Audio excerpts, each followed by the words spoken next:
எத்தனையோ புலாவ் சாப்பிட்டுருப்பீங்க. மகாராஷ்டிராவோட ஜோவார் புலாவ் ட்ரை பண்ணி பாருங்க.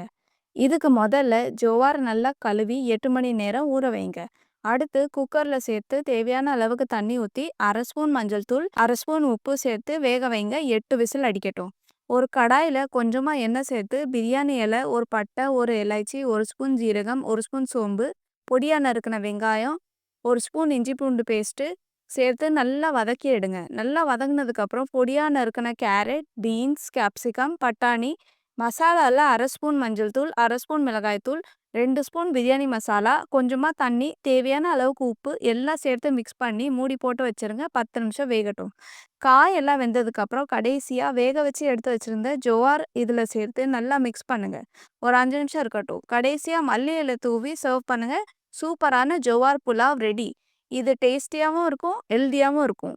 உங்க வீட்லயும் இந்த ரெசிபிய ட்ரை பண்ணி பார்த்துட்டு எப்படி இருக்குன்னு சொல்லுங்க.